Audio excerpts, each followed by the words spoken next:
He shared with me recently about a story where when he was a sophomore in high school, he unexpectedly had to change schools.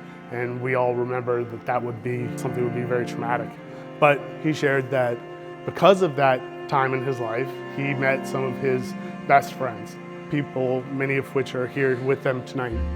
And also because of that change in his life, those changes led him to a new church home, to his relationship with Christ, and eventually to the same church where he and Jenna met.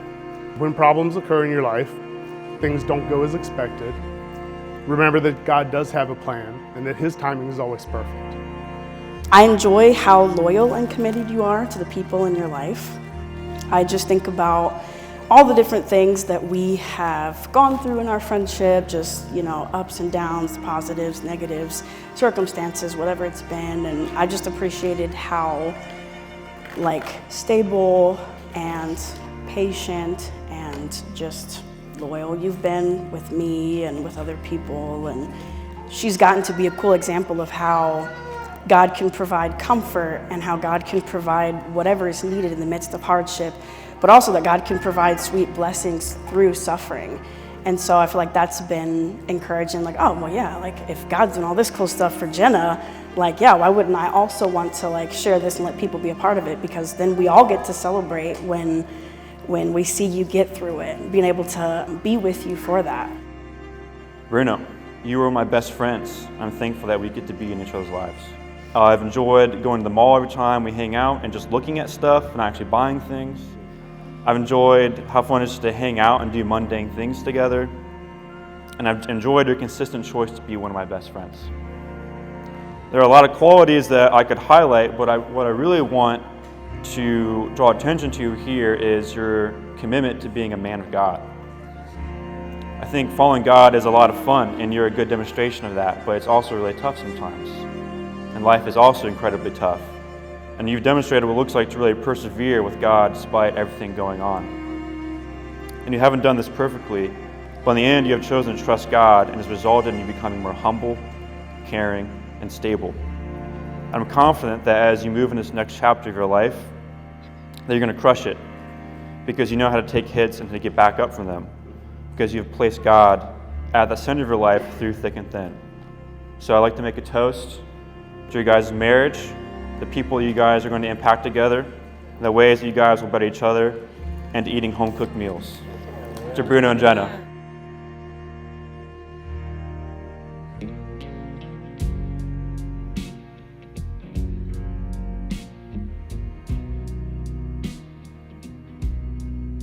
Nathaniel. I started writing these back in July because honestly, we know that I have no chill, and I can't wait to spend my life with you. One thing that has become so clear over the last year is just how much God really cares about the area of dating and marriage, and wants to give us good things that we do not deserve. Nathan, you are a good gift that I do not deserve. I prayed for a long time that God would send me someone who knew how to have fun, check. A potential spouse who deeply loved his friends, check. Who loved God and sought his leadership in his life, and who is willing to challenge me when I'm wrong and move towards me when I'm difficult, which can definitely happen. I strongly believe that all those years I was praying for you, and God has proven to me again and again the truth in Psalm 37. It says, "Delight in the Lord, and he'll give you the desires of your heart." So this wouldn't be written by me if I didn't include a list, or maybe two. So here are a few things that I love deeply about you. I love how sensitive you can be. I love how loyal you are to your friends and how good of a friend you've been to me. I love that you're unashamedly loyal to supporting the Browns despite the suffering they bring you every year. And now will also be bringing me as well. And we're going to get through it, yeah. I love that you love the English language and learning fun new words, that you're a nerd in your own way. I love how quickly you've tried to move towards my family, who means the world to me, and that you want to be a part of it. I love how good you are with kids, and I'm excited to hopefully have kids of our own one day. I love that you're passionate about your hobbies and eager to share. And I love that you're not afraid of speaking your mind or telling people how it is, and I feel really challenged by that.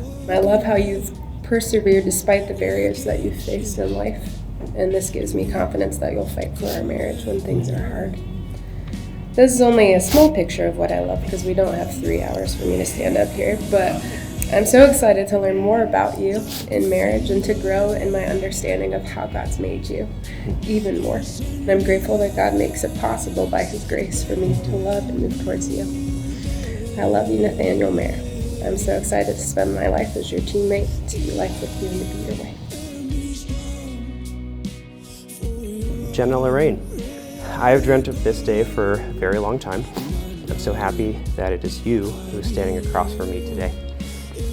You really made a first impression on me during our first date, which was the first of many times that you referred to me as a troll. Yeah. I knew you were going to say that. Yeah, damn right. I still remember the mortified look on your face from that day. However, if you had read my mind, you would have been able to tell that it actually made you stand out in a positive way. I don't know what that says about me. Oh, yeah. I wrote that down. From early on, I always just wanted to be around you. I wanted to serve with you. I wanted to take you to sporting events, introduce you to all my friends and my favorite foods. I wanted to travel with you and create lasting memories. I just wanted to show you off. I thank God for you every single day. I am so lucky to be marrying someone who is compassionate and kind. You see people not for their wrongdoings and their flaws, but instead for the great ways that God has made them to be. I've experienced this and benefited from this in many ways. I wanted to share a passage from Matthew 25 that really illustrates one thing that I love about you. It's the Son of Man speaking. He says, For I was hungry and you gave me something to eat. I was thirsty, you gave me something to drink. I was a stranger and you invited me in. I needed clothes and you clothed me. I was sick and you looked after me. I was in prison and you came to visit me. Then the righteous will answer him, Lord, when did we see you hungry and feed you? When were you thirsty and we gave you something to drink? When were you a stranger and we invited you in? When did you need clothes and we clothed you? And the king will reply, Truly I tell you, whatever you did for one of the least of these brothers and sisters, you did for me. And I think that really highlights one of the things that I love about you, which is your willingness to serve and to meet people's needs. You often consider others' needs before your own, just like Christ. I'm excited to think of creative ways that we can do this together. I love that you're silly and that you're just really easy to be around and have fun with. I love that you initiate and pursue people that are important in your life. I love that you have deep friendships with women who push you closer to God and that you also play that role in their life. I love that you believe in me and you instill confidence in me, even in things that, I'm hard on myself about. I love that you are creative and massively talented. I love that you're stunning and beautiful. I love that you're willing to go to Browns and Cavaliers games with me. I love that face that you make when, bear with me. I love that face that you make when you want something but you're too shy to ask for it. And then I guess it. Yeah. And then you get kind of bashful and shy. It's very specific, but I love it. I love that you've thrown yourself into my family's dynamic. You've shown them all the love and affection that you'd show your own friends. I love that your family likewise has done the same for me. They've been very welcoming and accepting, and I think that we fit really well, so that's a blessing. I love that you can keep me on my toes. You keep me humble. I need that. I love that you want to be a mom, and more specifically the mother of my kids. I'm thankful for God's grace that brought us here together. Without Him, none of this would be possible. I don't know what's in store for the next 5 years or 50, but I'm glad that we get to do it together. I love you. Thankfully, God answers our question of who He is very clearly through Jesus. So what was Jesus like? John says Jesus is the Savior of the world. He made salvation possible to each and every person through humility and sacrifice. That is what the cross is all about. Jesus saw we were in peril, in need of saving from God's rightful judgment of our wrongdoing. And so He stepped in for us and bore God's condemnation on the cross in hope that we might never have to.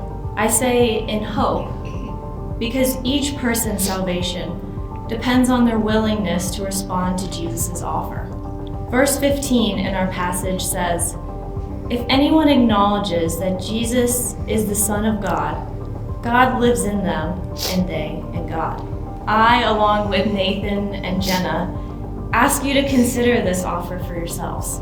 If you turn to Jesus and tell him you do accept, God not only will come to live in your heart, but he will also give comfort in your fear of what comes after this life.